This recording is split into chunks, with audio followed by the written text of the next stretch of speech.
My mother-in-law said, so what do you want to go there for? You have everything over here. And I said, no, Mom, I've had it easy all my life. I want to go and do something. So she said, you're going to go work for somebody. I said, no, I'm not going to work for anybody. I'm going to give jobs. In the first year, I got into 100 Bay Area stores. Went around looking for a job. I didn't find anything. And then my sister said, in the meantime, you can do alterations if you like. And I looked at her face and said, really? I can't even imagine what your mother-in-law would have said to that. I then moved out. I said, this is not what I'm going to do for the life. If I have to work so hard, I'm getting up in the morning, getting to work at 7 o'clock, sending out these trucks, and then we come home at night at 11. I said, I'd rather work for myself. And so we started looking around for a business. Surinder stayed with them and I moved out. We bought a deli in Oakland. You realized after the earthquake that it wasn't for you. What made you sell that deli, and how did you decide to move on to your now business, Sukhi Foods? When we had the Loma Prieta earthquake and businesses just moved out of Oakland, then there was nothing we could do to survive there because there was no business on the weekends, as there was no business in the evenings. The business went down. Overnight, we lost $700 a day. So when we finally got rid of the deli, crime had grown tremendously, and one Christmas Eve, a guy walked in and said, give me all your money. So, and I had my friend who was a disabled person sitting there. She had come to pick up some food, and he held the gun to her head, and it's not worth my life.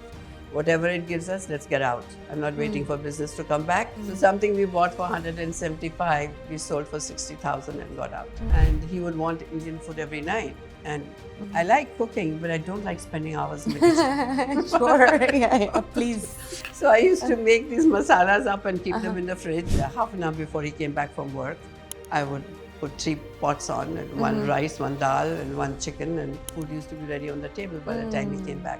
So I used to make these sauces and keep them in the fridge. And then when I came here, my sister, younger sister, would say, can you make me that masala? So I started making that sauce for her. And then what I did was I put it in little deli containers. I started selling it in the deli. I had it in intuition that this is going to work. I need to do the sauces. So Surinder said, who's going to buy your masalas? I said, I got to give it 2 years of my life. If it doesn't work, I'll quit. My sister took food cooked with it to her hospital one day. And one of the ladies said, oh, this is wonderful. I wish I could cook like this for my husband. He loves Indian food. So she took it home, cooked it for him. And he said, tell this woman to bring it to me. I'll sell it for her. You've built this business from scratch, with no strategic direction, no outside investment. You've scaled it to 50 products, 7,000 stores or plus. 50 plus $1 million in revenue. What do you see for yourself in the future? Hello everyone, welcome to the Rising Immigrant Show. I'm your host Jasmine Kaur, and I'm very excited to share that this is episode 1 of season 3. We are here in the Bay Area, and I'm sitting with a powerhouse duo, Sukhi Singh and Dalbir Singh, the two pillars behind Sukhi's Gourmet Indian food. It's the biggest Indian food brand in the United States, and I'm so proud to share this immigrant story with you. Sukhi Singh moved to the United States in the 1980s and built this business with her family support, starting from Indian curry paste to now selling 50 plus products in 7,000 stores. So let's dive into their journey, talk to Sukhi Singh and Dalbir Singh.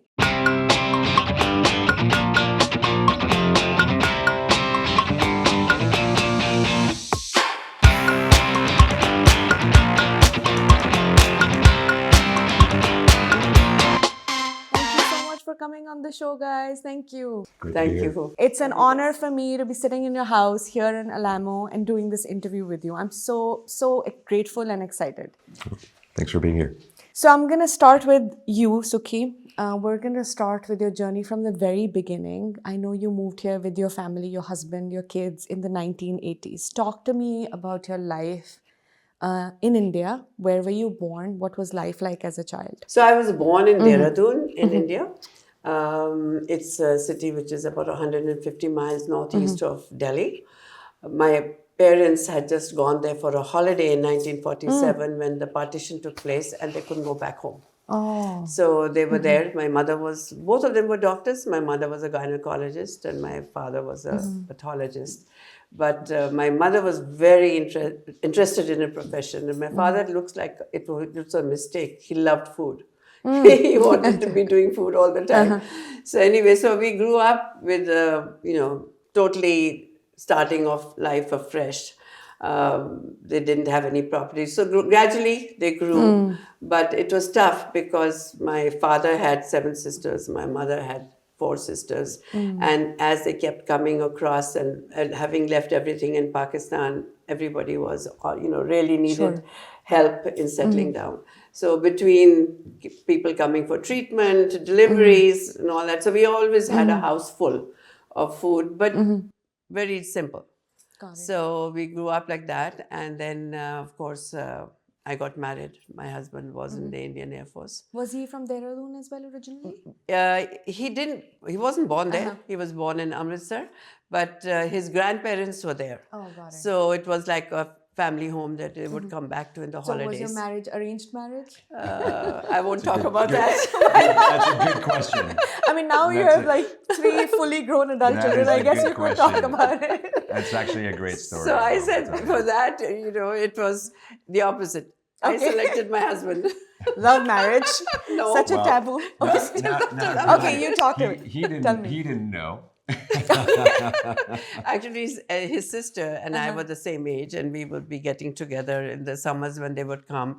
She studied in Dehradun also. Okay, got so he would come visiting on the summers and all, and we would be spending time together. And I really liked the way he looked after his mother and his sister. And I said, if I want to get married, I want a person like this. There you go. See? So pretty much at the age of 14, I decided if I was going to be married, I'm going to marry him. That's some conviction that early on in life. Yeah, it was a right conviction actually. And then kind of navigated my way when I knew offers were coming and mommy was looking around, and my grandmother asked me, Nani asked me, so who do you want to get married to? You want to get married to a service officer, a business person? And I knew who they were talking to. So I said, I only want to be in the services. I love going from place to place. So later on, she got the message. So later on, she just says in Punjabi, like she said, Tanu mil gaya na, fir tanu jo chahiye si. That's so beautiful. So yeah, so basically it's the other way around. So how old were you when you got married? 21. Oh, so very young, very young. But young according to today. I mean, I would consider it very young. Now, I mean, we as women, in those we don't days, want to get... if you went to over 19, you were getting old. Over 19? Oh my God. So would you describe your family home as like conservative or liberal? Like how was your upbringing? No, it was very liberal. My mother always encouraged us to do stuff because she herself, in 1954, she went to Vienna to do her ZZO. So, which was unknown in those days that a woman should go leaving kids behind and go study. So no, very liberal. She always wanted us to go and do things on our own. And she actually used to send us off to the market and say, go buy saris. And then when we'd come back and she'd critique them and say, didn't you see this? Didn't you see this? That's interesting. So really taught us all to do anything. NCC, get out there. Camps, go out there. No, our house was we had a very liberal. I mean, she was a very strong woman. Yeah. So she was one of 2 doctors in Dehradun. I can imagine, being a doctor at that time and being a gynecologist, just working outside of home, it wasn't very well received. And especially if she came from partition, I'm sure the bar was higher for her to leave the house and do something. No, that wasn't that. As I said, my father himself was a doctor, and my grandfather, she couldn't go out and work while in Pakistan. She wanted, he said, no, you're not going to earn money. You come and work at my clinic, and whatever money you earn goes for charity. We don't want the money. So she was allowed to work, but not earn money because that was like, we're not here for your money. Interesting concept. Well, when they had partition, then it had to be a livelihood. It was a matter of survival. It was a difficult time for a lot of families, and being displaced from your home and starting afresh in a new place with nothing. No land, no house, nothing. Nothing at all. It's very difficult. My grandparents came from Pakistan as well, so this story is not new to me. It was very hard for them, but I thank them every day because the resilience and the grit they showed, and they established a life for themselves, and that gave us the liberty to follow our dreams or do what we want to do. So hats off to parents and grandparents who make that happen. So pretty much she was very enterprising herself. So when they had a house, then turned in one room into a little nursing home. So the deliveries were done over there. We watched it happen. And then when she got the opportunity, they bought a building and set up her own nursing home. So hers was one of the 2 nursing homes there were in Dehradun. Got it. So all the time I've seen her, whenever she had an opportunity, she never let it go. She grabbed it. So she was a very good role model for all 3 of us. We never were scared of doing anything. We just put our hands to it and Yeah, you get need ahead. that. I assume you have a very comfortable life back home in India, right? Yeah. Your parents were doctors. Your husband, you married into a family where he was working and he was in a good profession. What made you leave all of that and come here to the US? Well, we had all those rights and all in India. My sister was here, and she had already immigrated to Canada and then to the US. And she said, the rules are changing for married sisters, so why don't I just put your papers in and then you can decide if you want to do anything or not. And she did. And surprised, because she was in a state like Kentucky, so very few people applied for relatives. So it goes under a number of percentage. Oh, got it. So we got a call within 2 months of them applying. That was quick. And there was no way we were ready to leave or go at that time. So we kept it in abeyance. And then, of course, we had the Indira Gandhi riots and all, and which made us very insecure. Overnight, I became a Sikh from an Indian. The night before I was an Indian, the next day I was called a Sikh. So that made us nervous. And so then we just decided the kids are going to say tomorrow that you had this opportunity, why didn't you leave? And how old were you at the time? When mom and dad left, I was 6.5. So very young. Yeah, And but you had we the 2, stayed back. you have 2 older siblings, Yeah. 2 older sisters, and then you were the 3rd one. So But how you left when you were 8, no? I left. Yes, we stayed back. So we stayed back. Mom and dad came and settled down here. Yeah, they So you settled guys stayed down with your for- grandparents? Yes. So Didi and I, we all separated actually. So Bana Didi left. She went to go stay with my aunt in New York. And then Sanjog Didi and I stayed with both Nana Nani and Dada Dadi were in Dehradun, Clementtown in Dehradun, close by. So we stayed mostly with our Dada Dadi. Yeah. And then would go on the weekends and go visit.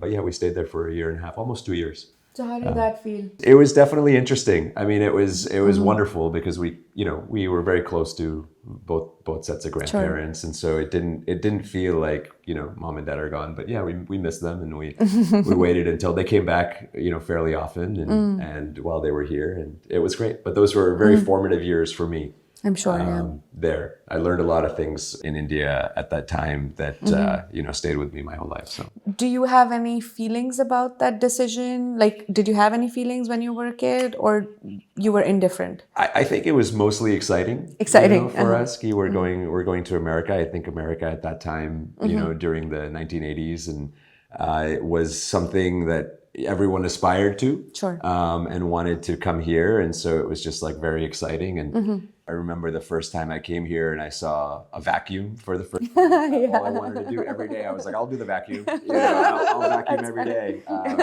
So it was exciting. Yeah. Sure.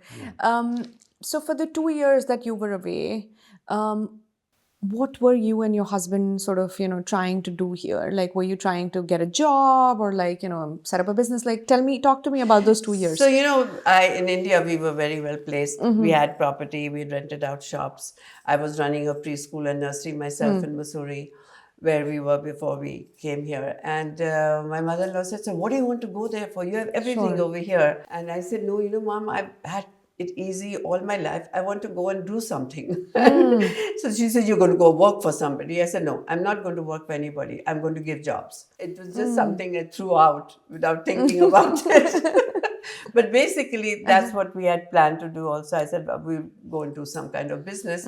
Just throwing it out without knowing what is the meaning of doing business, But my younger sister was here in California, and they were running a gas station after their businesses, after their jobs at work. He was working with Jacobs and she was in Alta-Bates Hospital. Got it. And we just decided that this is what we're going to do. But so my younger sister had bought a business and all planning that Surinder and I will come. So California, was it the first state you guys landed in, or did you go to Kentucky landed first? in New York. because New York, my sister who had filed my papers was there. But I stayed there exactly 15 days and decided if Did you this not was like New right, She, she also landed in January in Buffalo. Oh, okay. And you know, at that time, the GE factory had closed down and Yeah. it was very depressed, the January whole is area. the worst month to be in New York. It's Yeah. dry, it's cold. Most native people who live there move out of the state. Yeah, they go elsewhere. So it's really depressing. This that was time. upstate New York. Oh, okay. Too. Worse. So, you know, Okay. 3 feet of snow, like I the can whole imagine. thing. So, and you know, the white snow, and then you have these trees which are without leaves and black stuff. I mean, it was very depressing. It is. So I went around and said, I want to do something the time I'm here. And went around looking for a job. I didn't find anything. And then my sister said, you know, in the meantime, you can do alterations if you like. And I looked at her face and said, really? I can't even imagine what your mother-in-law would have said to that. Alterations, sure. Leave your teaching career, leave everything behind, go do alterations, sure. So that decided me. I called my husband and wrote to him and I said, if this is US, I'm coming back. But just let me go to California now that I'm here and my younger sister was here and see what it's like. Otherwise, So he was in India at the time? Yeah, he was in the Air Force. And my sister had, my immigration came through. So I had to get the green card. And so he was there with the kids. And, you know, in So the Air you Force, came alone? I came alone. And I you went to your immigrated sister, in yeah. 82. I took the immigration. And landed in Buffalo, then came down to California and then found, this is okay. So and then when I was here those 3 months, I worked in a preschool. Okay. And then went back home, took a 2-year re-entry permit. Then my daughter, Vandana, my elder daughter, did her 10th. And I didn't want her I wanted her to get broken into the system. Makes sense, yeah. And do a high school over here. So then I brought her over to Buffalo and she stayed with my elder sister for a year. So was she the first one to come with you or did they all I come came together? alone in the first place. Then 3 years later, I brought her with me. Her mom came for 3 months at a time. And So then she would go came, back and forth. 3 months and she would go back. So that happened. And then dad was at the time wrapping everything up because he had to take early retirement from the Air Force. So he wasn't done yet. And so he was doing all of that. A lot of displacement. A lot of transition during that time. But she was away for 3 months at a time. Okay, not that bad. Yeah. And then she would go back. And then they both came together and stayed here. Got it. Yeah. So you said you were teaching at a preschool. So No, I had my own. I opened my own preschool Here? and nursery in Missouri. In Missouri, here. yeah. Yeah. When I came for the first 3 months, I did substitute teaching in a preschool over here. so then when and how did you decide to transition? Well, that I just did for a temporary stopgap. And you knew that it was temporary? Yeah, then I went back, to you India. So when I came here, then I came earlier than Surinder because my younger sister said, we bought this business because you guys are coming and now you're not coming. So I said, I can come. He hasn't got his release from Air Force. Sure. So then I came. I sold my preschool and nursery in Missouri and then I came over and started working with them. And they had a street vending business of ice cream. The first ice cream street vending business that came into the Bay Area. Fun Time Ice Cream, the name was. So I started working with them. My sister was working in Altapates and her husband, Preet, and I ran Fun Time Ice Cream. Yeah. And that's where I learned all my business lessons. How do you balance a checkbook? How do you, all that banking stuff, which we had no idea about. But important pieces, yeah. So then I learned all those things. So then I also learned many other lessons, which came in my, to help me in later life when we started off on our own.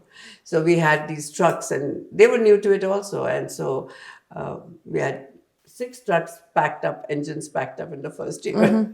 So we had a mechanic, but taught me, hey, you need to let people own their own vehicles. You can't be taking them back and they're not putting oil in them, not checking the water and you've burnt out engines. So, so stuff like that stuck in my mind when later on we had our own business and we started doing the farmers markets. Got it. So then I stayed, we did that. And then Surinder came over. I then moved out. I said, this is not what I'm going to do for the life. If I have to work so hard, I'm getting up in the morning, getting to work at 7 o'clock, sending out these trucks, and then we come home at night at 11. I said, I'd rather work for myself. And so we started looking around for a business. Surinder stayed with them and I moved out. We bought a deli in Oakland. and I started managing that. So gradually we moved out of it was very nice. Sure. Being there, we learned a lot of stuff. We settled down earlier, but then we moved on, which later on we found that again, you learn your business lessons, whether you fail in a business. Right, That is all you learn what not to do Yeah, later absolutely. on. So, buying a deli, was it like an easy decision for you? Was it hard? Like, was this the first thing that you guys thought about, or you ran through multiple ideas? Like, how did you get to that? Well, we didn't have. We were basically looking for a business and being very, our minds were still in India. That one of us has to be home when the children go to school, and one of us has to be home when the children come That back must have from been so school. hard. And we need to be with them on the weekend. So that fitted that pattern. That it was a deli in Oakland, and Surinder used to be home with the children in the morning. I'd go at 6 o'clock in the morning to open it, and I'd come back home by 3 o'clock, and then the kids would be home. But something that we looked for, and later on found that when we had the Loma Prieta earthquake and businesses just moved out of Oakland, then there was nothing we could do to survive there because there was no business on the weekends, as there was no business in the evenings. It wasn't as if we could increase our working out time or something. So Because again, with the deli, you're limited, right? Yeah. It's like That's you it. have to cater to the neighborhood. yeah, So if that- there's nobody there, what do so you do? there's no catering. It's just trays that you might give in the offices for the lunches and all that. So that was a big flaw, and we were a location business. We just had to. If it rained today, people didn't come in. It's holidays today, people didn't come in. So they were it was very subjective to holidays, to weather. People didn't come out of the offices if it rained. Right. So it was difficult. So again, having a location business, again, one of the biggest lessons I learned, don't be in a location business where Don't be you're stuck waiting for your in a customer specific, to come. Yeah. And how was school for you? What did this transition look for you? And what did the world, you were navigating? How did you see it? Yeah, I mean, I was, so we moved, mom and dad, when they moved here, in terms of deciding where they wanted to live in the Bay Area, they basically picked the closest town to where we were that had the best school system. They said, well, that's where we're going to go live. And we ended up moving to Lafayette, which is kind of an upper middle class area, and definitely couldn't afford to live there. So we were living in an apartment building, lower end place there. And I would say Lafayette was more classist than it was, there was no the race wasn't that big of a deal, as like classism was a little bit more of a big deal. So, there were a lot of old money there too. And also, I mean, there were also mostly Caucasian people, white people there, right? So it wasn't a very diverse area, but I personally had a great time. I blended in pretty quickly. And it was an easy, from what I remember, it was a very easy transition for me. Yeah, it wasn't a hard transition. Very good. But yeah, it's So great. in Lafayette, the people also feel that they haven't to be racist. And any little thing that would come up that showed that they were being racist, they kind of talked about They it. were conscious about that. Yeah, so this was his atmosphere with one of the kids that he went to school with. The mother met me and she said, I was very upset with my son. He was making fun of, he had a jura at that time. And so I asked him, I said, he says, there's nothing I can't handle. So nothing to worry about.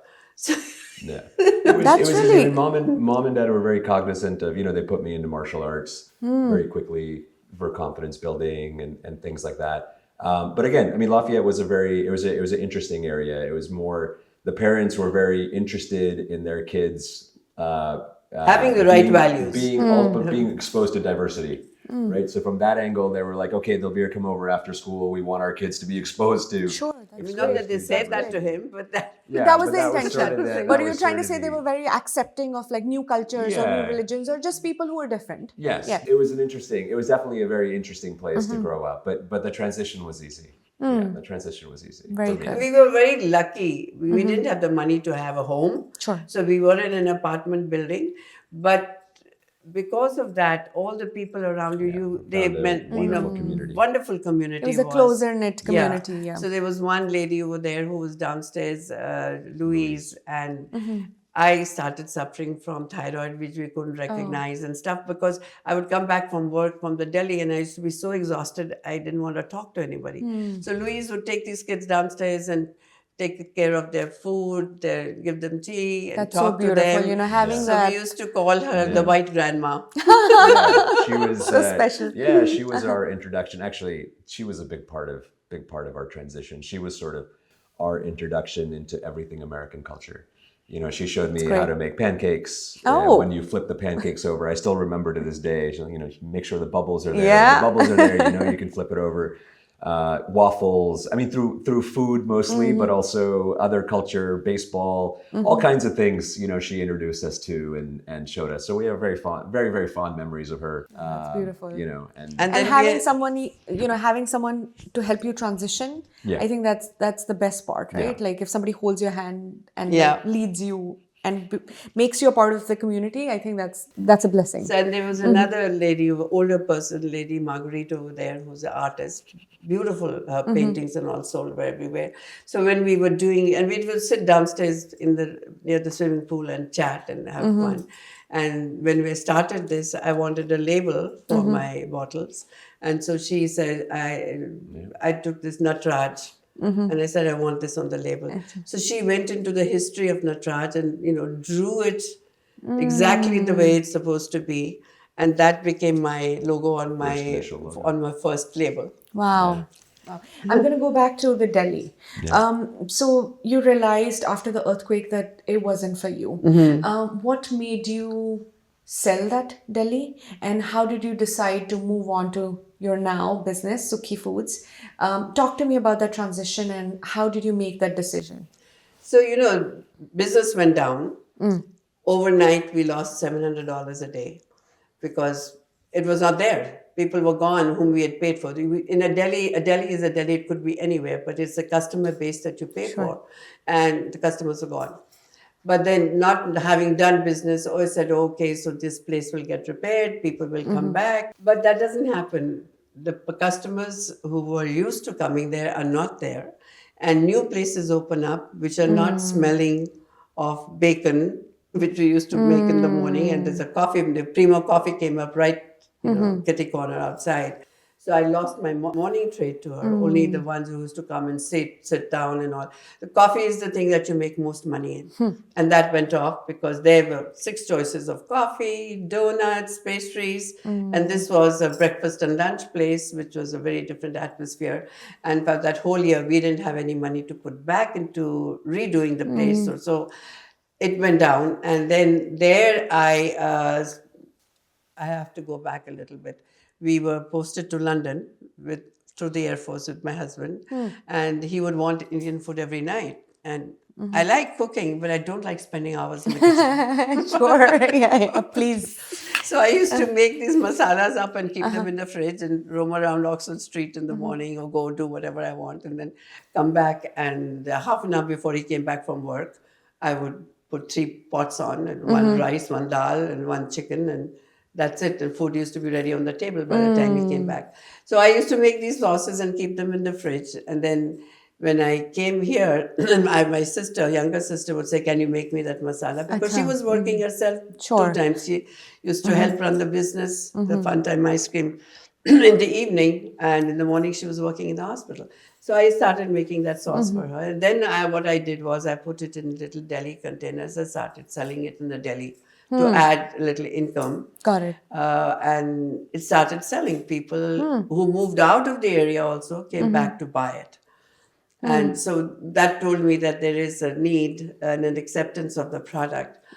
So that's where then my sister took food cooked with it to her hospital one day. And one of the ladies said, oh, this is wonderful. I wish I could cook like this for my husband. He loves Indian food. So she said, oh, I'll bring my sister's sauce to you. You can go make it for him. And he happened to be one of the top buyers in Berkeley Bowl, which is a very ethnic store. So she took it home, cooked it for him, and he said, tell this woman to bring it to me, I'll sell it for her.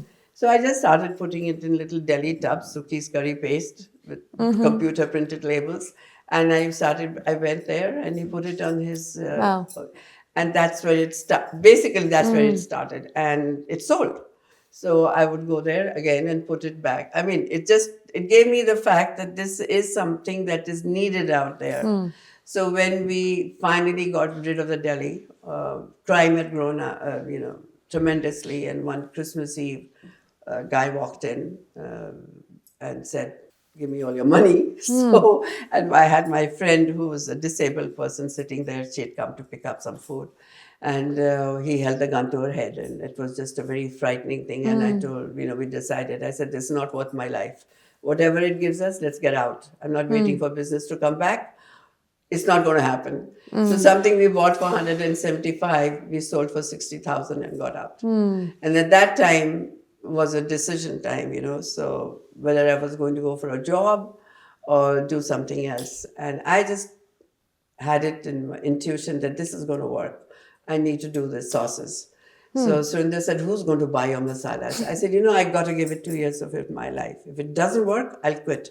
But in the meantime, I said, I will bring you my share of the money by doing catering. So I started doing catering. I started already when the deli wasn't doing well. So that built a lot. I was getting big orders on the weekends. But my main goal was to start this food line. Which to me, it was more of our, survival than doing catering, because catering was great. You had instant gratification. You'll get the money back. You get the money. You get responses. The responses are very heady when people say, oh, this is wonderful, and you keep getting more orders from those things you did.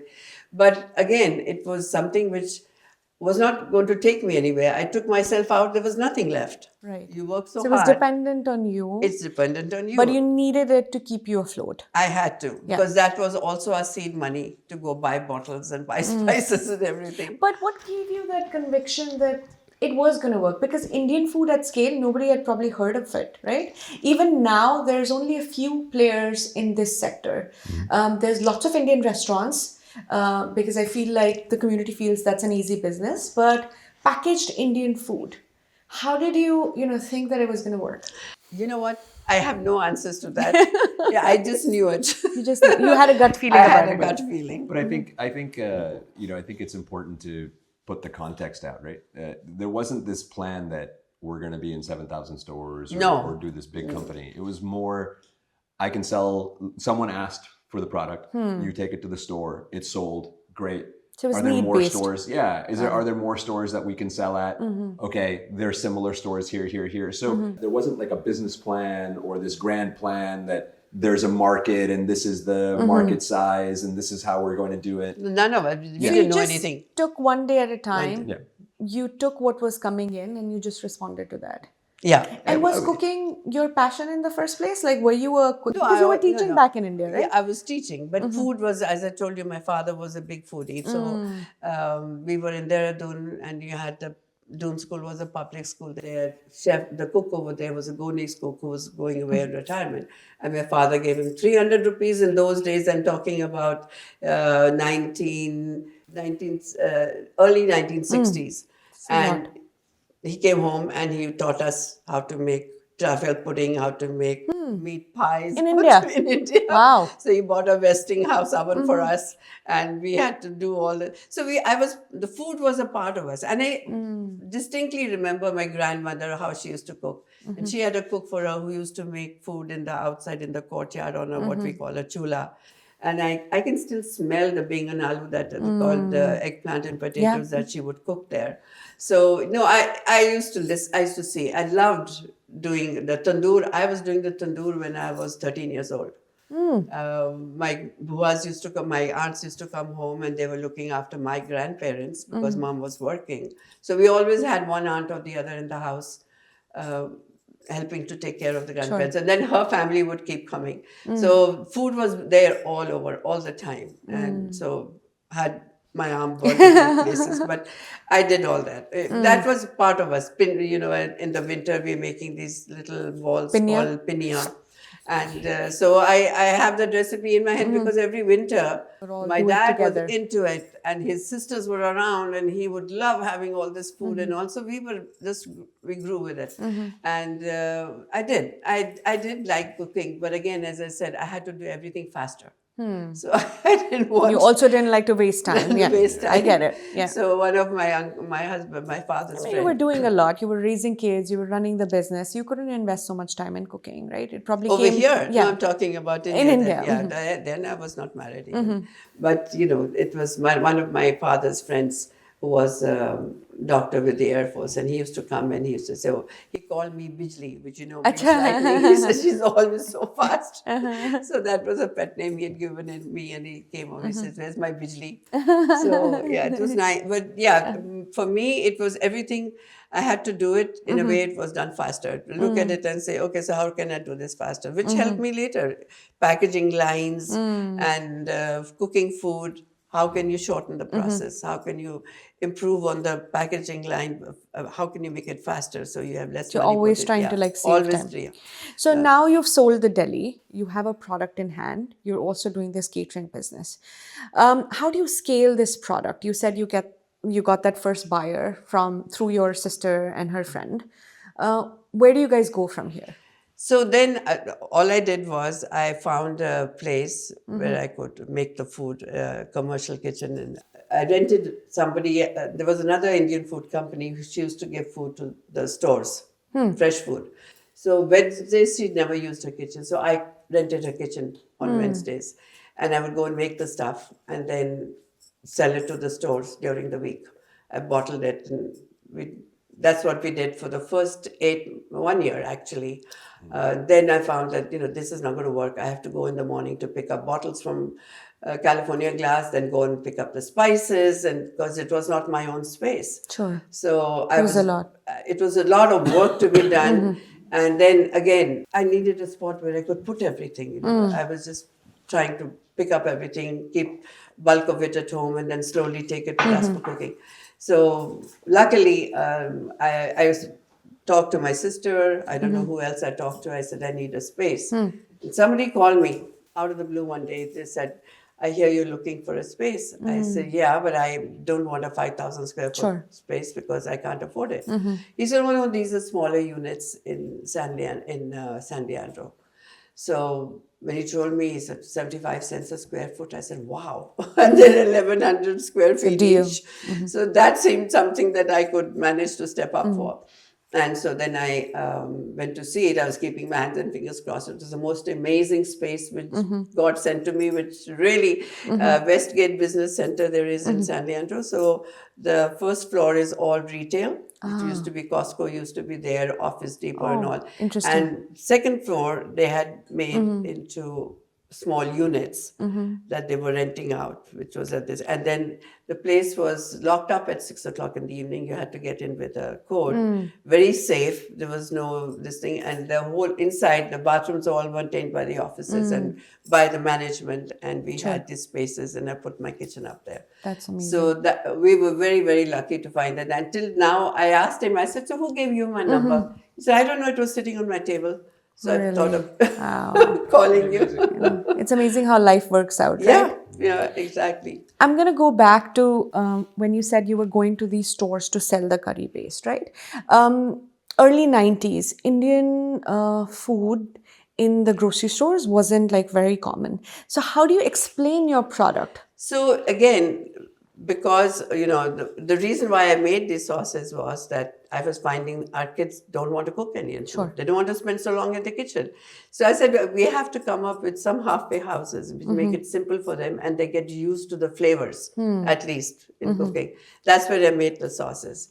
And that's exactly what I used to do. I used to take my little basket with the electric ring and some pans. And then I had the tandoori marinade that I made. I used to marinate chicken and take it with me and have one of those Foreman grills. Small George one. Foreman grills. The George Foreman grills. Yeah, the George Foreman grills with me, and then this 2 pans. In one I used to make the garbanzo beans, and one I'd make the curry, and the tandoori would be cooking. And I'd always have rice cooked for them to taste. Interesting. I never had a no from any store.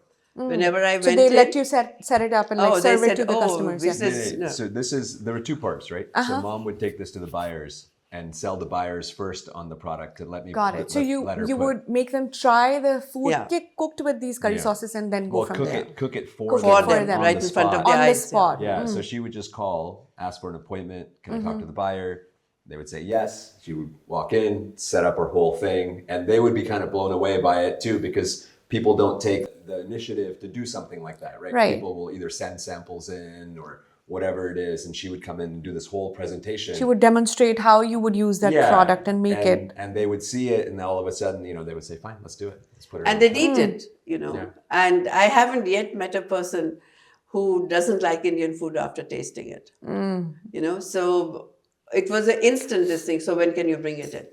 Which was very, so So it in must be reassuring for you that Yeah. it It works. has a market, So you first get that validation from the buyer, and then you once you put it out on the shelf, then But it's also the locations that she was going to were here in the Bay Area were higher upscale specialty grocery stores first. So they were right? more open to experimenting. They already had, maybe not as many Indian products, but they had a lot of ethnic products. They had a clientele that was well traveled, that was looking for these things, right? Sure. So Berkeley, for example, or Marin, all of these places, people, and then the big boom in the South Bay was happening at the same time. This is the time that the Silicon Valley was taking off in the early 90s and the mid 90s. So there was already, So I say thanks to Bill Gates. We had so many people come in, and all these places suddenly realized that they needed to have something to offer these people. Who was Though that was a big mistake in this thing, because the first generation Indians don't buy ready-made stuff. They have all their mothers or at home. Right. But it was their perception of it that we need to have Indian products. But once people would taste it, so in a store when we do a demo, we'd have 70% of the people who just walked through and said, "Oh, curry, it's too spicy. I won't be able to." 30% used to taste. try it. And out of the 30%, we had 80% picking up the products. Wow, that's great. So that was a great feedback that we can, and so whatever we would take in whoever for a tried demo, it, most people ended up buying it. And that's the way that we sold the product. So after it had gotten in the store, the way that we sold the product was doing demos. So the whole family on So you would show them how to Saturdays use and it. Sundays. Yeah, the whole family on Saturdays and Sundays would go do demos. What was your experience like doing it? It was. I mean, it was definitely interesting. I mean, I started doing the demos when I was probably 14. Yeah. So I couldn't drive at the time. So go with your mom? Yeah, Sanjog Didi was driving. No, I wasn't helping mom. Didi would drop me off to a store. So you would do it all by yourself? Oh yeah. As a I mean, 14-year-old? we had to. We really had That to. was a because, livelihood, you know. I would make everything on the week. We would make everything on a Thursday, right? I've always mistaken about it. Thursday. And we would sell it through the weekend, and then the next Thursday I had to make more because we got rid of it on the. And was your husband working somewhere but else? he had to do. He had to, so that you could, focus on this. No. He used to do the dry cleaning business in the day, but all weekends he was doing. He was helping demos. you over the weekend, Doing the demos. and during the week he had a business that he was fully invested the in. laundry So thing. he had his own business.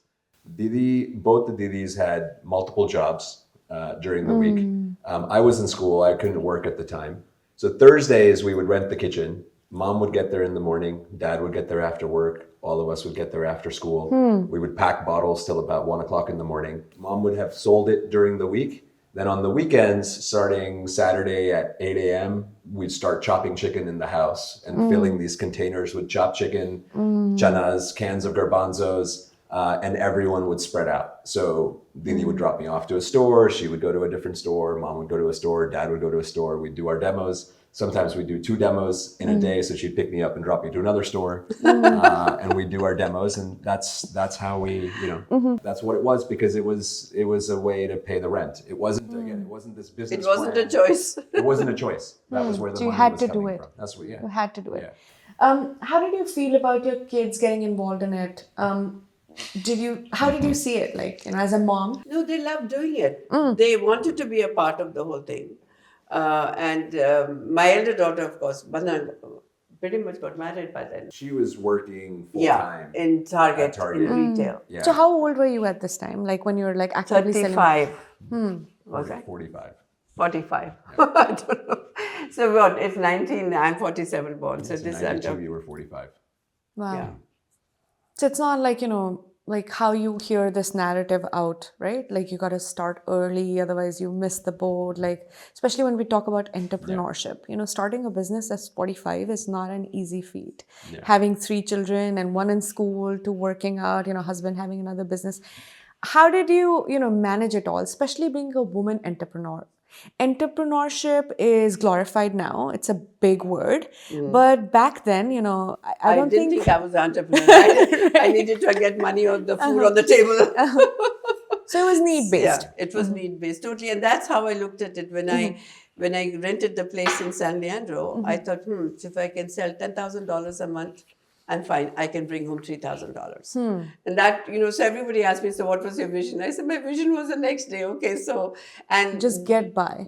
and luckily, we got opportunities coming in front of us all the time, which we grabbed.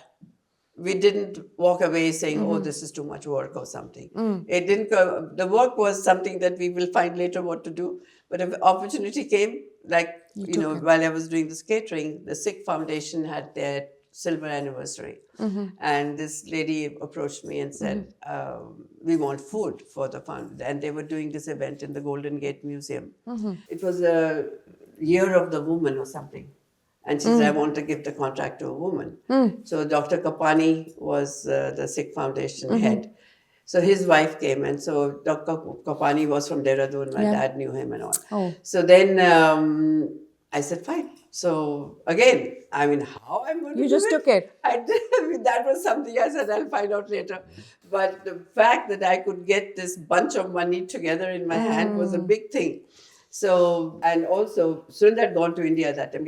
We had told their parents that he'd come once a year to them. So he had gone home. He was with his father, and I got my mother-in-law over. So she was here with me. Makes sense. Anyway, so she was there. Golden Gate Museum didn't even have a tap. They only had a floor sink, which water I could get. So I had all my daughter's friends were our helpers. How did you convince them to be They loved it. They were getting loved money in their hands. They were getting paid, So whatever you would make, you would split amongst, they get their money. They were getting paid Hourly to be wage, servers, yeah. all that. That's great. So I didn't need any this thing. And the Delhi, I had these staff, Mexican girls. So they would help me on the weekends. I would get them to come and, help me with the food, cooking at home and all. Sure. And then we do this. So we did this. At that time, I rented a commercial kitchen in Emeryville to be able to do the bulk food for this. Because there were 350 people for dinner. So you needed 350 a space. people for lunch, like breakfast and lunch. And she wanted bone china and flowers and Sikh colors decoration. And for me, it was always a challenge. I need to get this done right. And how do you figure it out? Yeah. So in the same building that we lived in Oakland, in Lafayette, there was this woman curator. Her name was Rose. And I got her to do all the flowers. I said, get me the flowers done. And so did all the food, took it in.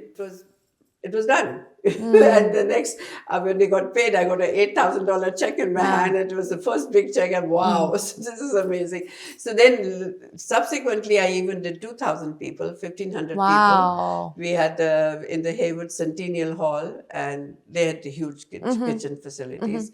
I got another Indian restaurant owner to come and help me. And we both cooked the food over there. So we had no fixed expenses. We took it as it came. So whatever ingredients you bought or whatever you spent that day, you would cost that in and then... by that time, we had got that figured out, how much to charge and how much. Sure. The first time I did a catering, I did for some friend, and I charged $5 per head, and I made so much chicken, I didn't know what to do with it. So you learned on the job. Then you learn on the job that this is what you need to do, and this is what you do. Did you ever feel that your work wasn't respected? You did. when you went to certain stores and you said, okay, so I have this to show you, and they'd say, oh, we've never heard of this label before. And okay, so if you want to sell it, just put it on the shelf. If it sells, we'll give you the money. In contrast to others, where I would go and do this demo and show them the products, and they say, wow, this is fantastic. When can you bring it in? So there were those kind of people, and then there were these kind of people. But then you gravitated to the other, and that, which is basically, I went only to the mainstream stores. I stopped going to the Indian stores because they were just doing a business. You know, So it was a business decision for them. And in the mainstream stores, they were always had this initiative to get new things and get new products and, you know, get the customers to. So it was a different area altogether, but I felt very good when I went there. Never felt rejected. In the first year, I got into 100 Bay Area stores. Wow, that's incredible. Yes, and lucky again, because it was not a profession that was looked down on in the mainstream. You know, people loved food, and the people looked for people who were doing different things. And, you know, I had gone for his Christmas party in his school and had taken a plate of tandoori chicken. And there was this gentleman who came by and said, this is fantastic. Who brought this? And I said, I did. And he said, oh, this is the most amazing chicken I've ever eaten. And he happened to be Frank with Morehouse mustards. And the moment I heard it, I said, oh, so I knew nothing about the industry. So I was always searching for answers. Sure. So I said, do you mind if I call you anytime for some? He said, anytime. And I think he gave me the first few directives, which just helped me launch. I said, how do you get into Safeway without paying shelf space money? Oh, he said, you know, there's this Safeway in the marina. You just go in, they can do their own buying. And once you walk in there and get accepted, then you get a vendor number and you take that vendor number and go to all the other stores. Interesting. And that's exactly what I did. And Marina Safeway was one of the places wherever we take as much product as we wanted and we'd sell out and come back. So once you were on the shelf of one of the stores, you could pretend to be a vendor, pretty much. And because then, you ought to had a vendor at number. least have a chance at like selling or like doing a demo of that product. Another buyer. Well, so in the Bay Area in Northern California, Safeway is the biggest conventional grocery store. Right today, there's about 250 of those stores. If you were to get a product there, what you normally have to do is go to corporate headquarters. They would have to look at your product. It's a big process, but the bigger issue is that you have to pay a certain amount of money per SKU, per store that you get put in. Right, that's where the investment comes in. So there's money up front. A lot of money up front. It's a situation where you don't make your money Expensive back. shelf space. Yeah, you don't make your money back for 2 years. So for us, that wasn't possible. So this was these were the sort of the tips and tricks that he was like, well, you don't have to do that. If you go to this one, they have a special exception. You can get on the shelf there. Then you can kind of make a back door into these other stores. So that was, you know, one of those things that you wouldn't know if you weren't in the industry and You weren't out there figuring it out, basically. Yeah. You had to, you know, just actively look for the answers. Yeah. So once you're in that store, was it selling well? Oh yeah, no, that's the other lesson we learned was that, you know, our product was, according to us, that label was wonderful. It was yellow color labeled with green printing, but it looks very nice. But sitting on the shelf, it doesn't tell anybody anything. These are lessons we learned during this thing. But so we would have, then we just kept doing demos and demos and demos, which gave us a lot of guerrilla marketing. But it got us in front of people. And because we could not afford to pay the shelf space, we had to keep the product moving in the stores we got into. And after some time, we realized that the packaging was really not something which catches anybody's attention.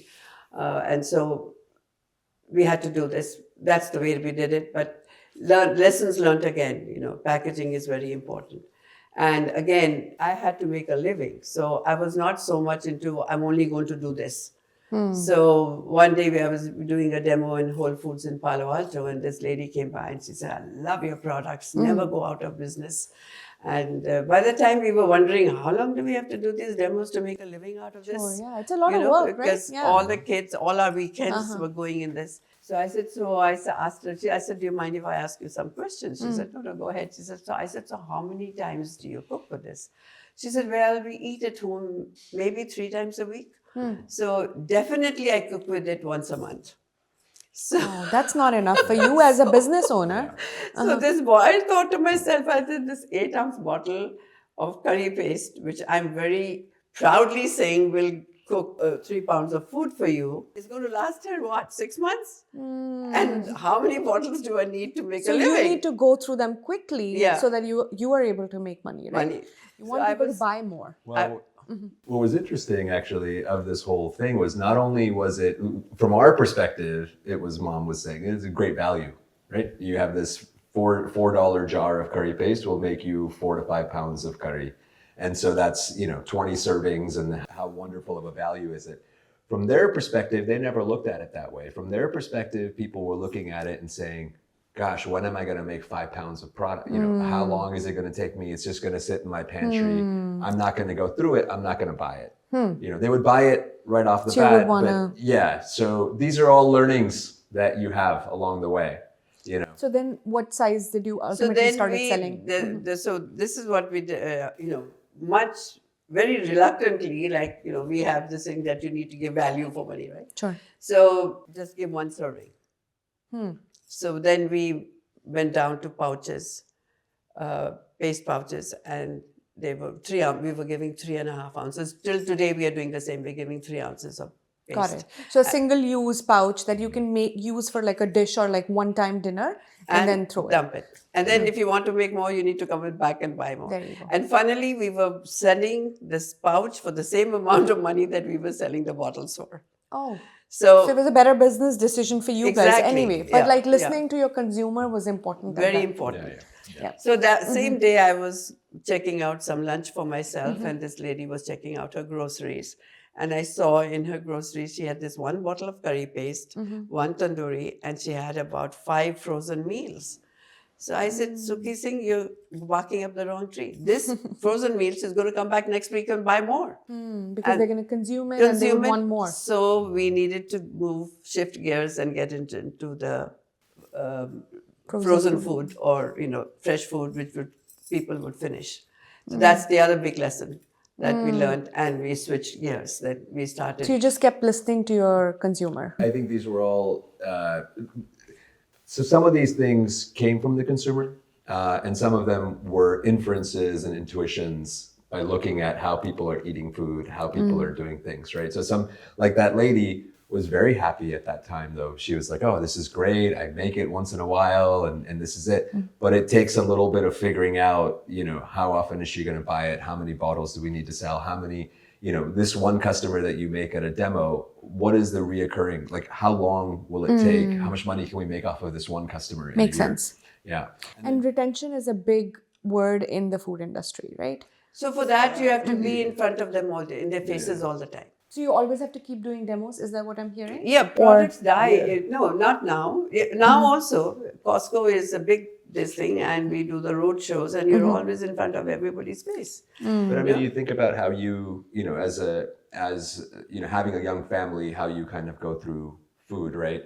Is you'll buy something for your family, everyone will eat it for 6 months, 8 months, a year, and then after that it kind of dies down a little bit and you're on to the next thing. So you're constantly churning customers, and some will stay on forever, but there's always churn. There's always, and so you constantly need to be getting new customers to introduce them to your business. If I talk about Costco for a minute, that was, I'm sure, a milestone for you guys. How did Costco happen for you? So our first milestone really, which was our farmers markets.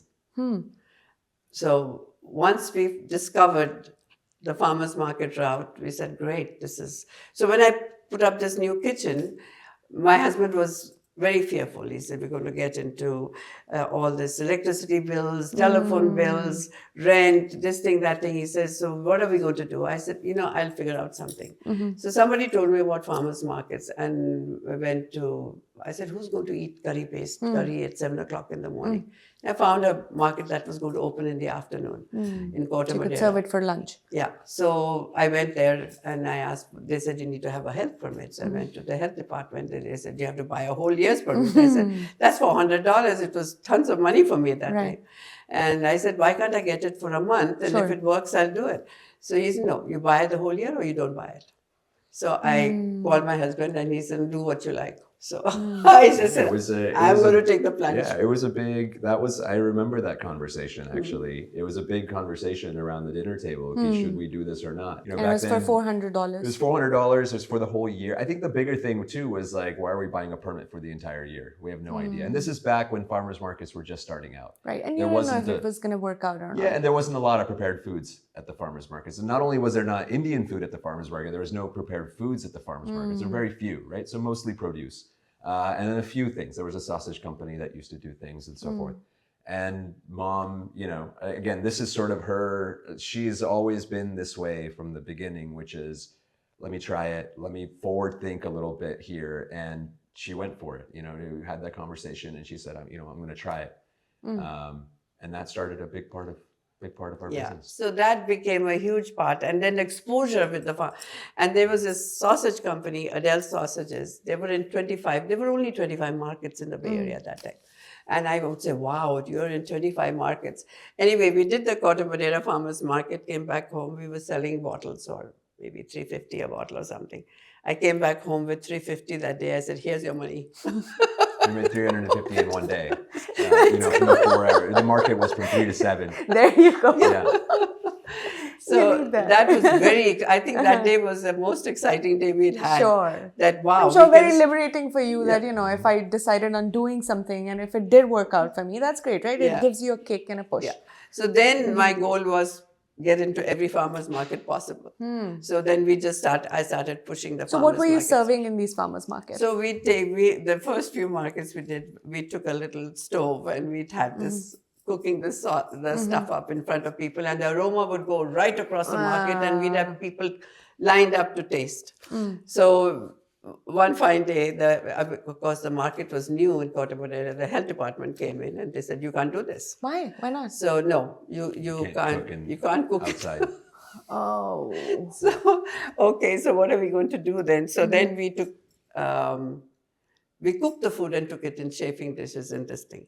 Then it was keep the food hot and where did you prepare this food? So that was a lot of learning we had to go through. Finally, we came to find that just tasting the stuff out of the bottle worked just as well. So we didn't have to cook all this food there. So you didn't have to do demos and like so cook then the product. I know a few markets we just boiled curry paste on the side so that the smell would go around. Oh. People would come. So all kinds of tricks with it. But yeah, so the farmers market was our cash cow. We realized that all the money we needed to grow, we could get from there. So at the markets, we were selling direct, right? If you think about like a traditional model, you would go buy your supplies, you would make your product, you would sell it to the store, you would wait 30 days for the store to pay you. So by the time you actually got paid, you already paid your vendors your 45 days in arrears. At the markets, we would go buy on Monday, Tuesday, you get instant money. Make the product on Thursday, sell it on Friday, and you know, before you had to pay your people, you pay your vendors, you already made the money to pay. So it was a much faster turnaround time. And mom was always, I think the hallmark of the markets for her, or like this is again part of her story is there was 1,000 roadblocks as to why you can't do this. Right. And there's other stories along the way too, but why you can't do this, why you can't do this. And her mindset always was, okay, how do I work it around? How do I work around this? How can I still continue to do this? So that's what started with cooking, then went to Schaefer's, then out of the bottles. But she was always, you know, there was no hesitation to try something different and test it. But it wasn't in this, you know, you think about, like we were talking about entrepreneurship today, it wasn't in this thing of like fail fast or, you know, let's fail and figure this out. It was just sort of a natural tendency to say, okay, how can I do something different? Let's look at what's working, what's not. And it just naturally came to just her. Keep going, figuring it out on the way. Yeah. So going back to Costco, how did you guys land that? So then Costco, a broker from Costco came around at the markets. And I don't know if it was me or he met somebody else. Anyway, so he said, I want to take your samosas. And did he know about you guys before he came there, or he just sort of discovered you? No, he was just walking the farmers market. Yeah. So he said, I want to take the samosas and the naans to the Costco. So very excited we got, and Sanjog was here now. Her friend was there. She was just laid off, and I said, I can't do this alone. I mean, now I have to, it's a big project to get all these numbers together and figure out what we're going to sell it to Costco and all for. So I hired my first employee. First employee of that grade. Yeah, except your children. They were all unpaid. All unpaid labor. Yeah, not counting that. So anyway, so we worked a lot with this broker, and it went quite ahead, and then suddenly that broker was fired. Oh, must have been disappointing. So what was I going to do? I said, oh my gosh, now what do we do? Now I had got into this expense of hiring this girl. Sure. It was a $5,000 a month salary to give, and no business to support it, you know. So then we went around and said, okay, so let's do fresh Indian food to the stores. And within a month, Ketke had helped me, and we set up this route in the stores with prepared Indian food. But in the meantime, Costco came back to us and said, we want this. So we started supplying them with naans and made in the tandoor. Again, a big lesson that we learned. So how would you package all this food? Because fresh food is different from like shelf-stable food, right? Like how did you figure out shelf life, how to package it in a form that it stays on the shelf for a longer duration? For the naans and the samosas, we were selling them refrigerated. But the naans have, we just guesswork the shelf life. You can't. That time we didn't send it for shelf life testing or anything. No labs. So it was just, okay, so it's good for a week. And that's it. So. But would they buy it at that short shelf life? Was week good enough for the stores? Because I know it's a big deal for stores. Yeah, but we were very local. And so. When we were doing the fresh food at the stores, so the answer to your question was there was a lot of trial and error in terms of shelf life and figuring that out too. But locally, when we were doing the fresh food locally at the stores, we worked with a local distributor that would deliver 3 times a week. So they went to the same store 3 times a week. They only put enough product on the shelf that it sells out in the first 2 days. And then they, bring more product. And in a way, it's great for you guys because then you know how much is selling. Because with longer shelf life products, that's the thing, right? Buyers usually don't know how much to buy and they'll stock their shelf. It's the opposite way. Really? Longer shelf life. The reason why you have long shelf life is so that you have more consistency in your ordering and your manufacturing. Because you can hold on to something for 20 days, 30 days. In the shorter shelf life, you have to make it right when you get the order. So these guys that would go 3 times a week, they would call on a Wednesday and say, we need product for a Thursday or Friday. So now you're setting up your production line and producing product for Thursday or Friday within just 1 day's notice, which is much harder. Yeah. So you couldn't really calculate how much they needed in order to produce them. You had an estimate, based on previous weeks, but that was the thing, is that you constantly had to be on it. It wasn't that if someone doesn't show up to work that day, then it's a problem. And so that's where, the evolution of the business went out from short shelf life products to longer shelf life products because of that. Got it. Yeah. Did they also get into the curry paste? That I already had in those stores. Got it. So samosas and naans were an addition. To the for Costco. We talked about Costco. But then, as I said, Costco came back and then we started doing samosas and naans with them. And then they came back and asked for chicken tikka masala. In the meantime, we had found this place, USDA approved kitchen, which we had taken over. So we started doing meats for them. Did you always do your own manufacturing or did you ever hire a co-manufacturer? No, that was a later development. We did all our own manufacturing. In the beginning years, it was always our own manufacturing. And this was the thing for Mom too, again, is, these kitchens that we had were not, for you to do any type of poultry or meat products, you need a USDA approved kitchen, which is different than an FDA approved kitchen. And so we only had an FDA approved kitchen. We never had it. And we only did vegetarian products for the longest time. And then there was a moment where this kitchen came up. We'd actually just built or rebuilt our kitchen. There was another story there of a fire and all of these things. And in the meantime, this other place came up. We were, 3 months into the rebuilt kitchen, maybe 4 months into the rebuilt kitchen, and the new space showed up that was a USDA. Yeah, and I'd use them to make my chutneys when we'd had a fire and we needed the stuff made somewhere. So he was going out of business. He had gone bankrupt. And so we got this place. Again, it was a big inflection point for us. And my husband again said, "You're going to get this. Now you're going to get into this." Somebody control this woman.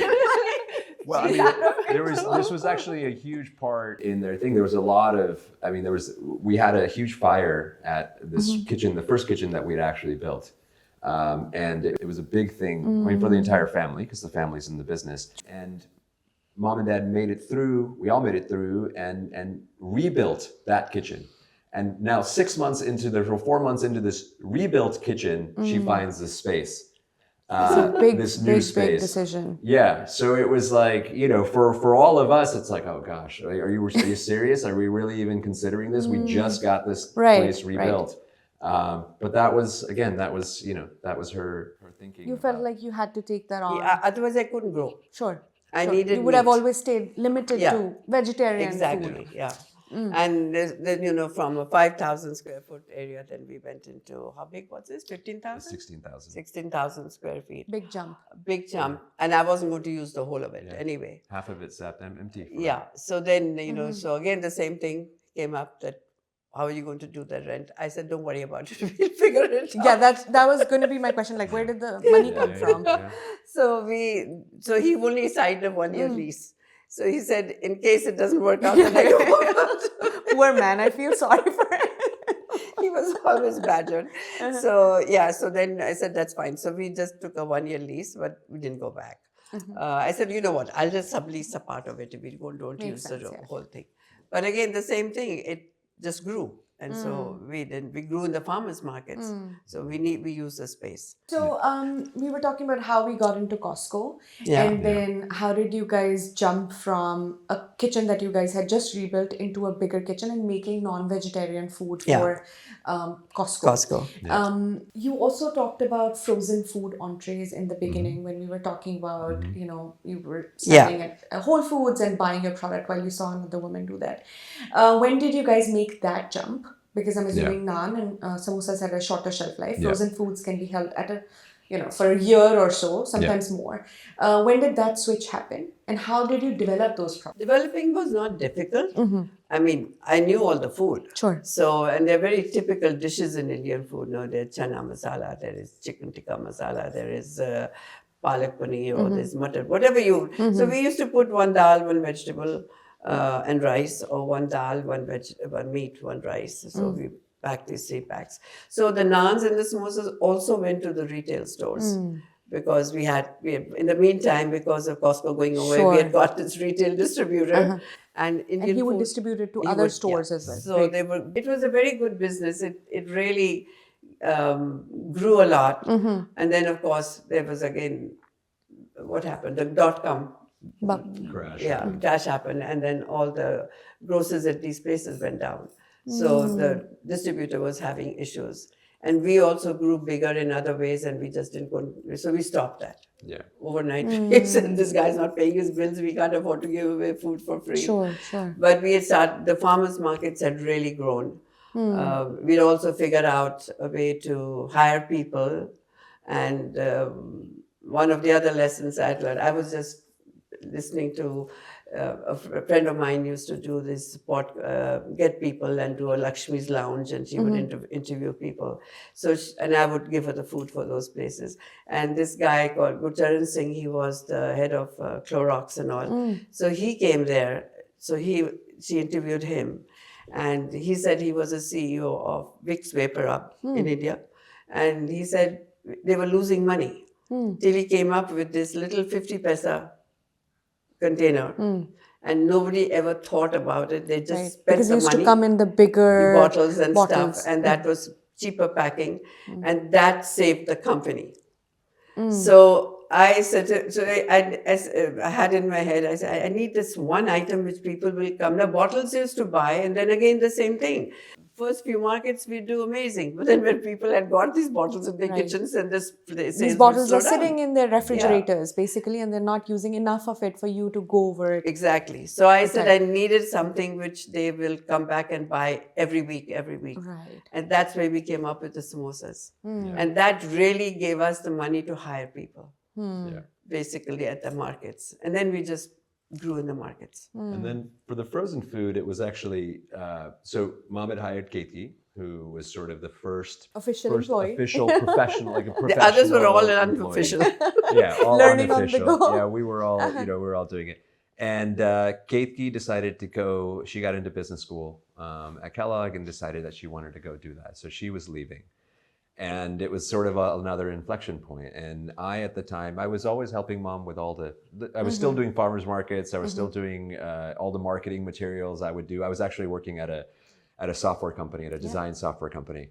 And so I knew all the tools, all the design tools, and I would do all of those things. But Katie was leaving. So I decided at that point, I was working for about 4 years at that time, just actually turned into Adobe at the time. They'd just been bought. And so I decided that I was going to leave and join the business full time. And I did that. And that was the first project that I had, was the frozen food. So she basically went to the market. She's like, here's 10 Indian frozen entrees. We need to do one as well. Figure it out. And that was the first thing that I sort of took on, was coming up with that line.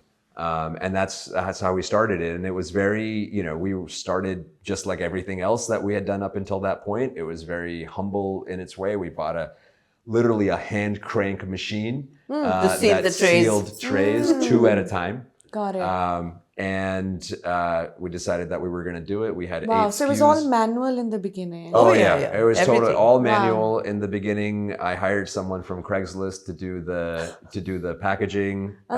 She came up with 8 designs for that first packaging, and we got the boxes printed in India actually for that first run. Airshipped over here because we didn't know, we weren't doing any paper packaging at the time, just labels, so we didn't know anyone here. And so that's how we started the frozen food. It was literally, and just going to the same stores where we had the bottles in or the fresh food in, and talking to them, and again, just that was it. We have these now new frozen products. entrees. Would you like to try them on? Yeah. So how did it do? How did the frozen food do? And now, how do you come up with 50 products? Was it a slow evolution, or do you start like a new line altogether, like a range of products? There are only 4 or 5 dishes that sell in the frozen food line anywhere. So we'd seen, we had this one company called Taj Cuisine at the time. That was the only one. And, everything is the same thing. Chicken tikka masala, palak paneer, they're very stable. Everybody has the same things. So coming up with the first, and then how many varieties are you going to take? So you do need to have more so that the buyer can pick what he wants. Sure. So we'd give them a variation about 7 or 8, and then nobody picked more than 3 or 4. Got it. So those are the ones that would go in. Yeah. And the 50 SKUs are across multiple. So we had the frozen food, we had the farmers market items, which were also fresh items. We had the fresh food items. We had the Sauces paste. and paste. But then we also, at the same time, Mom had also started selling into colleges and universities and into cafeterias, corporate cafeterias. That was another inflection point we had. We had this lady call me one day. We were still in San Leandro in the Westgate Business Center, and said, I hear you have a tandoor. I need a tandoor. I said, I don't have a tandoor because we hadn't started doing naans at that time. But what do you want it for? I knew where she could get one. So she said, I am the food service manager at Hewlett Packard, and I want to do an Indian lunch for all my employees. And I want a live tandoor over there. So I was very curious. I said, what is this? So I said, I can tell you where to go and get it, but can I come and see what you're doing? She said, sure. So I walked in, just male. She was an Indian, a Canadian Indian.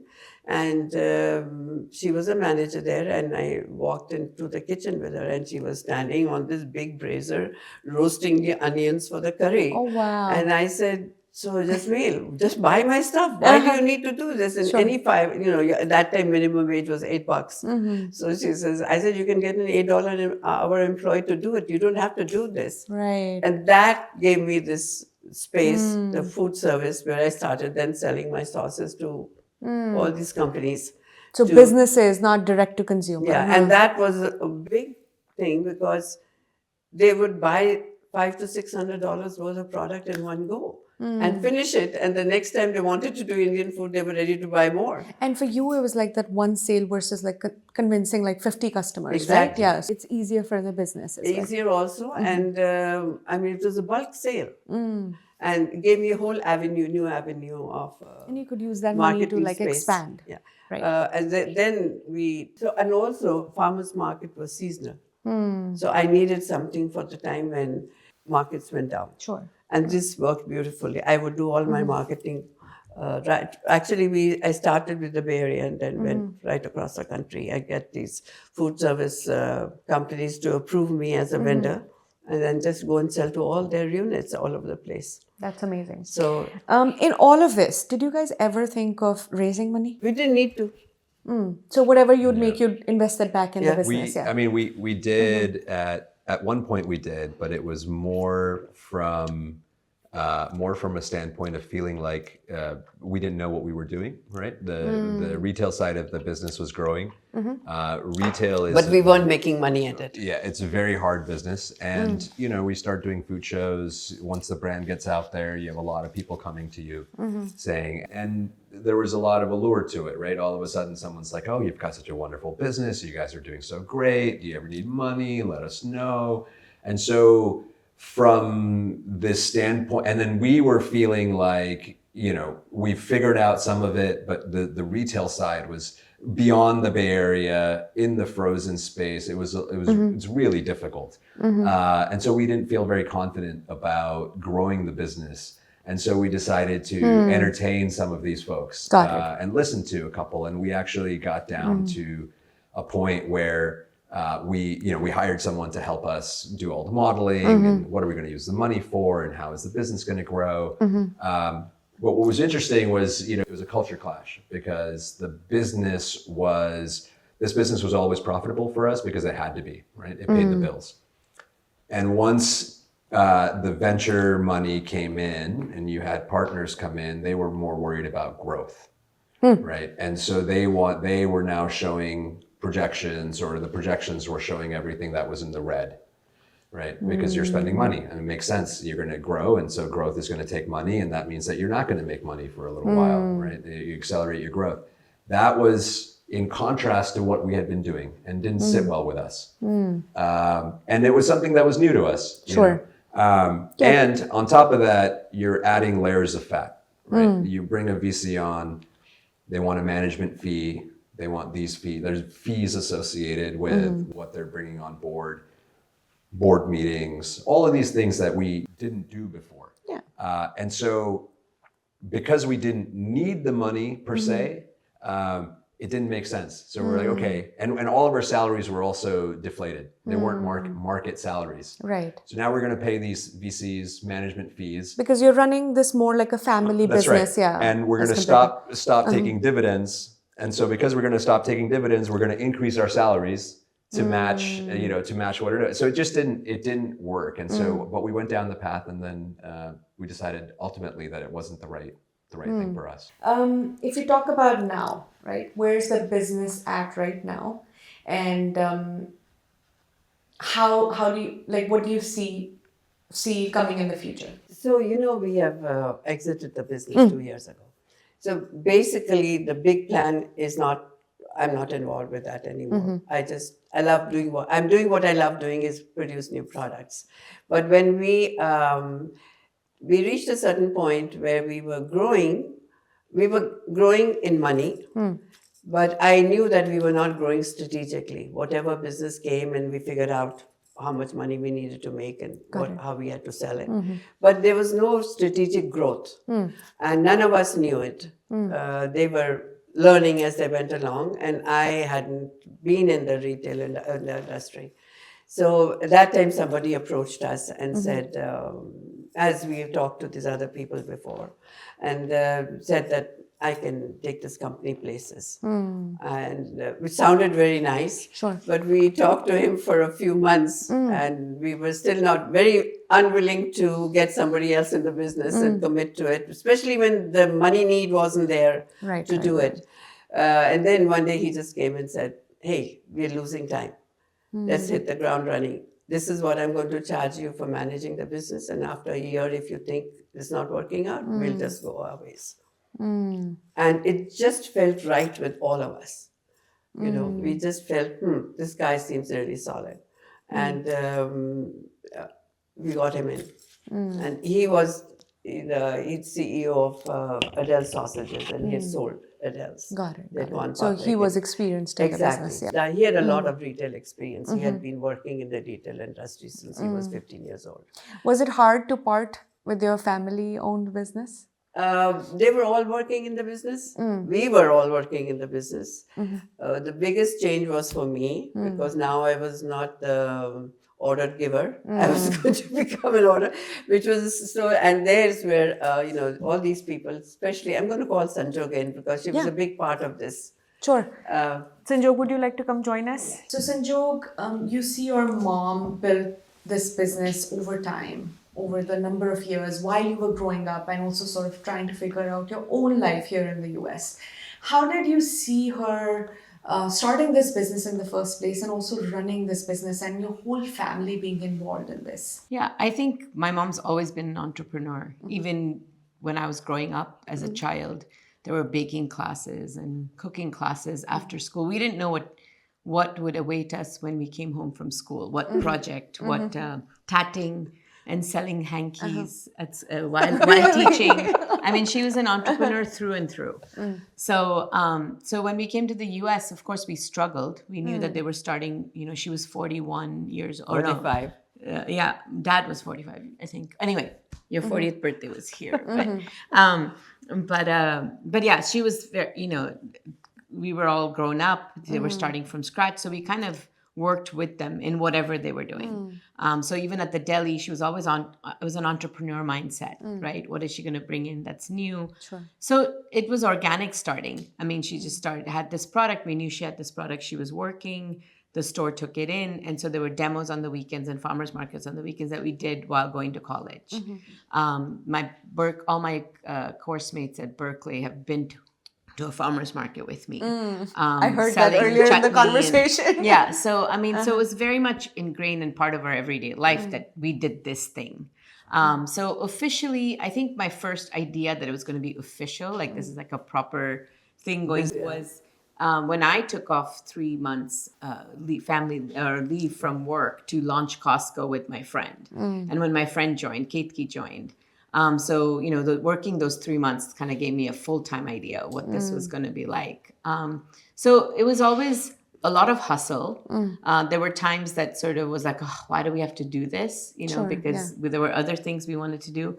But there was a very strong idea of pride and how she did her business. I remember just thinking about when we did caterings, we went to my friend's home, set up the dinner, and came away. And sometimes we went back and dressed up and came. And I just remember the pride that she had. And I often thought of, you know, no one could make her feel like she was doing anything lesser because of the way she put her foot forward and how much pride she had in it. So she was always in demand about being a caterer, you know? Right. So it was always a lot of pride, I would say, in short. A lot of pride, hustle, a lot of hard work, sometimes tired and like resentful. Most of the time tired. Yeah, I'm sure, you know, raising a family, building a business, it's no easy feat. And I remember one time I said it to my friend, because frustrated because we just have to work every weekend. And she says, you know, my family, because they would have these family weekends and mom would always be there and they'd be like having food. And she said, my family is here. They're going to stay here, right? Your mom is working to move up and do bigger and better things. And so there's powerful work that you have to put into that. And I thought, wow, that was really like put my head straight as to how to think about it. Perspective about how you looked at her work. So you said you took 3 months off from your work and sort of helped her build the Costco line. At what point did you get fully involved in the business? I was initially, when I took the 3 months off, I was in technology and my boss said, you're not ready to leave yet. I don't feel it. Why don't you just take 3 months off? And then other things happened in my life. I was going to get married. My parents are like, if you're going to be in your own business, when you're married, it's stressful. Just go get married and, you know, enjoy that life for a bit. So I was at Ariba then, which was like in the heyday of technology. And then I moved to eBay. And I was at eBay traveling the world, had a baby. Initially, the idea was that I was traveling internationally, and I had a child who was 5 months, and I was like, oh, this is not feeling that great, running around all over. And I thought I need to be more local. And then there was a reorg at work, and I said, well, I did 3 years in this technology company. Now I'm doing 3 years at eBay. I'll go to a Google or a Yahoo and do 3 years again. The whole idea of corporate was feeling like, there was this 3-year cycle for me where I kind of got jaded. I didn't want to go up in the corporate ladder because it felt more stressful and more of a yes man. And my brother had just joined a year before. So he had joined when Ketki left and went to MBA school. And I thought, I went in one day and I sat there in the office because I'd already kind of tried to leave once when I did that 3-month leave. So it was already in my head. Sure. But he was having so much fun, and you could just see it. My sister had joined by now too. And this is all within a year that the 3 of us came in. I just went in. There was this reorg going on at work. I knew that there I was going to get resituated again. And I said, Mom, I'm joining. We'll figure out the details. But I felt like you guys never left, right? No, they were always there. Yeah, absolutely. It was our dinner table conversation. Yeah, So, it was our dinner table conversation. Everyone in my work too, at Ariba and at eBay, know that there's a Mama Singh. And because all the food would come in, all my product launches and technology, I'd bring Sukhi's in. They all knew this was going on. In fact, we got some big breaks after that because people at eBay said, oh, you're looking for a Indian food or Indian business, go check out. She just left to join her mom. Go check out what they're doing, because people just knew. So they gave you a shout out. Right. And that was my personality too. Everyone in my community is involved in everything that I do, including personal life. So she's involved in so much. So I just knew at that point, and I remember calling up a friend saying, look, I'm going to take a 40% pay cut. My parents just can't pay as much. And she said, your kids are not what you want them to be. The kids are who you are. And if you go home happy and content, that's what they're going to imbibe. Sure. So if this is why you're doing this, because you're staying in this well-paying job to have a better future for your kids, well, just know that's the future. So that kind of really sat with me. And I said, you know what? If I really think about what I need to cut out, it's just cutting things that are not important to me anyway. So that was kind of the genesis of it. And the other thing, actually, one other thing that I was really thought I would miss is being in the big company with new people coming in, doing different things and being introduced to them. I thought that's going to kind of dwindle down. Sure. But no, I don't think there was one day that I felt the need of not being excited by what I do or a challenge that came with us that Very good. If I come back to you for a minute, looking back at your journey, we talked about all the different phases, ups, highs and lows. Is there anything you would do differently? Given the circumstances we were in, we didn't have experience. We were learning on the job. I don't think I would do anything different unless this environment changes, unless that we suddenly came up with a lot of money or something, and then the need wouldn't be there to do this. Sure. You said if suddenly you would get money, the need wouldn't be there, and then your decisions would be different. Yeah. But given the life you had, this made the most sense. Right? Yes. Yeah. We were enjoying every minute of it. We were all together, and just doing new things and creating them and seeing them work was a place where we all enjoyed. We all had the same mindset. It wasn't as if we were looking for a fancy life or we want to go to clubs or we want to go to Michelin star restaurants. Whatever we were doing, we were happy doing it. If you, looking back, what's your biggest learning?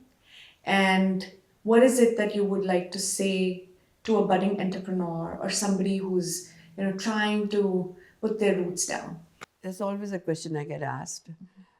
Depends on where that person is coming from and what are they looking for. The younger generation who's born here knows what they want to do.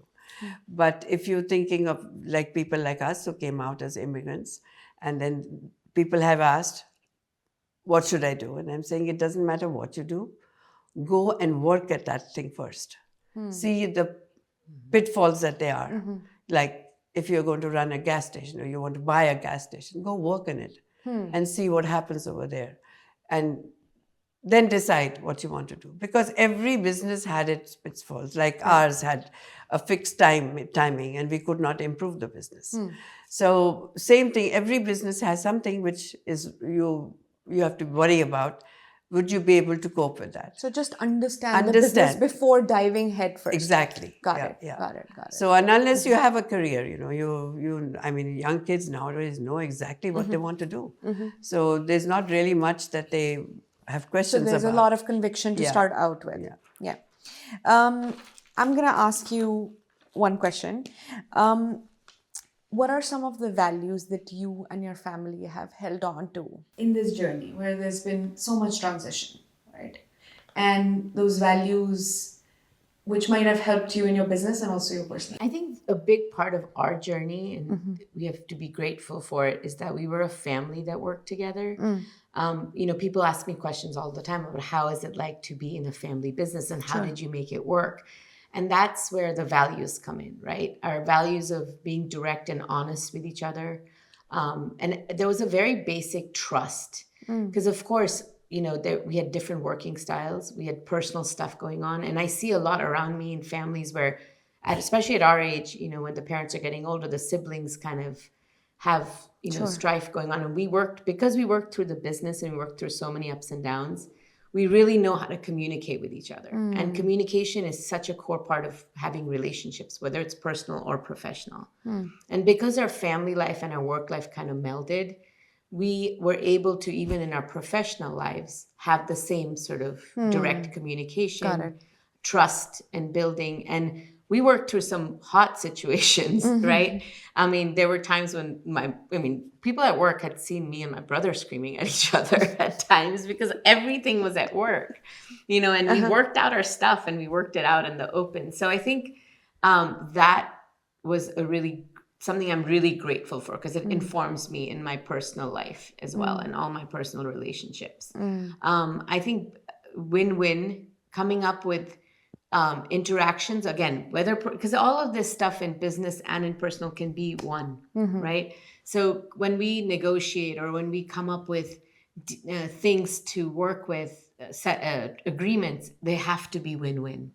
If you're not looking out for the other person as well, if you're not, because taking an advantageous position is like not stable, it's not constant, and you can't build on that, work for on both that parties. Foundation. So I think just being family at work, because I guess when we go to work, we're not really looking for family, but here we had to be that. And then bringing other people, my parents have always been brought us up with friends that are family.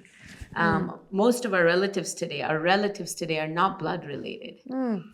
So I was always brought up in that. So you've built those relationships over time through love, care, compassion, working them through versus just being born with them. See, the other major factor which I think kept us all together was none of them were really worrying about money. Worrying about money is, she's getting more than me or she's getting... There were no questions asked at any time.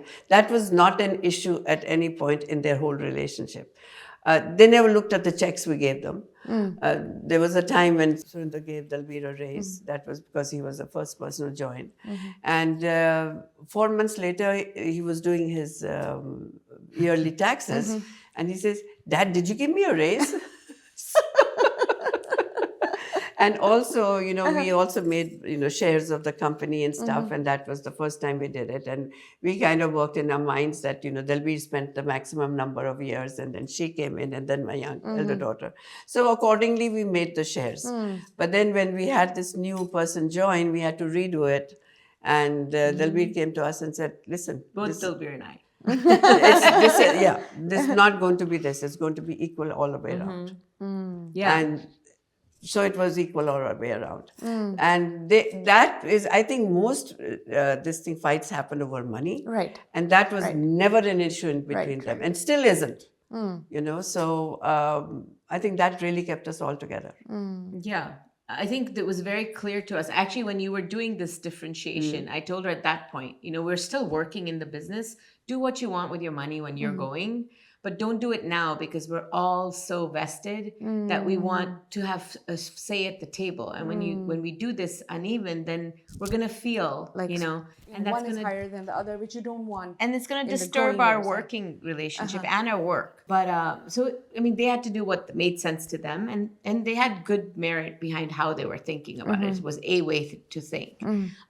But now, when we had this chance, we said, okay, you know what? Now we've all had 10 years into the business. You do it all equal, or we're not doing it. And so then it made You it never equal. said we're not doing it. You just said that. She didn't think it was an option. It was an option. It's like, you better do it equal. And so they did. I think the other thing, again, bringing back what you had asked earlier, so being family in there and having multiple perspectives, we had to come together on either disagreeing on some things and letting it go, Sure. but we had to acknowledge different perspectives because everybody got heard because we were family. I don't know if it was a corporate structure, we would have just like tuned out some noises, Yeah. But here we all had to work it out. And you all There was felt no for choice. it, right? Yeah. And also felt There was for a it. passion. There was and a passion for the engagement. product. Yeah. Right, For the right. business. Yeah. Yeah. I feel like sometimes if it's not your own, you don't feel so strongly Yeah. about it, right? You just You're like, detach the end at of the- some yeah, point. At You the just end of the day, say, you're like, oh, you know what? Never mind. This is not worth it. Exactly. It's Yes. not worth it. So I feel like that probably helped as well in the business. Last question, the very last question. I don't want to say you're old. no, I don't care. But you're at a certain stage in your life where you've done a lot, right?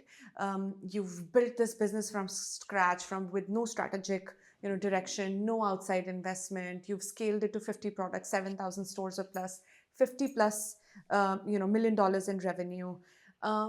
What do you see for yourself in the future? I know you're not sitting at home. So where do you see yourself? So I'm still, as I said, doing the creative part of it, which is very little in the sense that anything new, processes are in my head, in my DNA. So whenever they want something done, I can put it together very quickly. But I've already started moving out. I'm doing, working with nonprofit and different things that I can do. Right, just recently, there's a young man in San Jose who runs a kitchen, and it's called Free Meals on Wheels. So they've been cooking meals for all the homeless and delivering to their sites wherever they are every day. So I got a little interested. I went over down there and I saw it, and I said, well, this is too far, 1 hour to come. But I took with me for the next few weeks, one person was, and then I got a number of them committed. So we start something in San Ramon, we'll do it. Very So good. now we created that. So every 2 weeks, Sunday mornings, we are cooking, and we dish out 500 meals and send them out. So that's something that's been involving me. And then, Homophobe is another nonprofit that I'm involved with, and they have some wonderful projects that they're working on in India. So a little bit of that. And then I have another lady called Lakshmi Praturi. She was a lady who took TED to India and did the first TED India, which Dalbir and me and my husband attended. She was pregnant. She couldn't go at that time. And it was amazing. Then she started Ink Talks She's a big in brand India. in India. So Lakshmi started that. And then I'm involved with her in the sense that she does her events and new people come in. So we meet them here. And Very good. so just stuff like that. And I'm busy. So right now I'm still searching for what I can do on a larger scale. Haven't come up with an answer, but I'm figuring it out. She's still looking for her next gig. That is the short answer. Grandchildren who could join you. Oh, and yes, and I had my 20-year-old come home and say, Nani's thinking of this business, so that's my future. I'm just going to join that. There you go. See, so It now actually you gotta happened. build for the next Next generation. generation. Like not your kids, your grandchildren. Oh, the kids are not interested. Yeah. They've all moved out. They all moved down in their lives. Well, thank you so much. Thank you for giving me your time, inviting Thank us you. into your home, into your lives. I learned a lot today. as a mom, as a business owner, as an immigrant myself. And there were so many things I'm going to take back home with me to New York. So thank you again. And we'll thank Dalbir on a text message. But Actually. thank you for doing this. Thank you. It was lovely meeting you. And I think this is one of the most, the nicest, this thing. Comfortable. Yeah. Very homely, very nice. I mean, we did that with Guy Raz, but it was so, it was all out there and we were all nervous and we were, but this has been amazing. It's been Thank really you. nice. I appreciate it.